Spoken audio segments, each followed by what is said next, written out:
Hi friends, restaurant స్టైల్లోని ఎలాంటి సాసులు వాడకుండా మన ఇంట్లో ఉండే వాటితో ఈజీగా సేమ్ టేస్ట్ వచ్చేలాగా నేను ఎగ్ రైస్ చేసి చూపిస్తానండి. ఇది చాలా ఈజీగా తక్కువ టైంలో చేసుకోవచ్చు.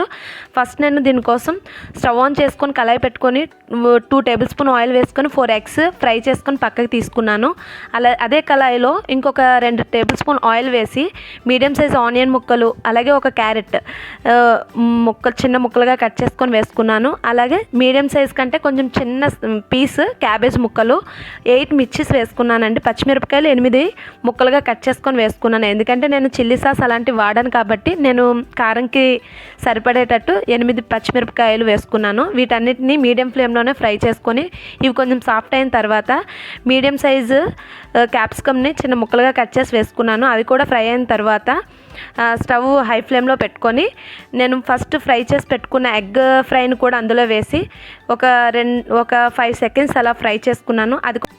అది ఫ్రై చేసుకున్న తర్వాత నేను ఒక గ్లాస్ రైస్ అంటే 250 గ్రామ్స్ రైస్ని ఉడికించుకొని పక్కన పెట్టుకున్నాను. ఫస్టే దానిని కూడా వేసుకొని మన రుచికి సరిపడా సాల్ట్ వేసుకున్నాను. సాల్ట్ వేసుకొని బాగా ఫ్రై చేసుకున్నాను.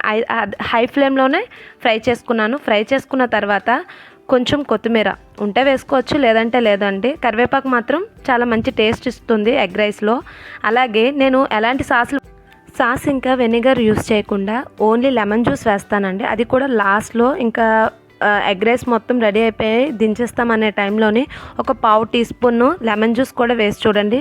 మనం ఎలాంటి సాసులు వాడకుండా లెమన్ జ్యూస్ ఒక్కటి యాడ్ చేసి చాలా సింపుల్గా ఇలా చేయండి. చాలా టేస్ట్గా ఉంటుంది. సేమ్ రెస్టారెంట్ స్టైల్లోనే టేస్ట్ కూడా సేమ్ టేస్ట్ వస్తుంది. అలాగే మనం రెస్టారెంట్లో లాగే చేసి సాసులు వేస్తే ఇంట్లో ఫుడ్కి అలాగే బయట ఫుడ్కి తేడా ఏమి ఉండదు కదా.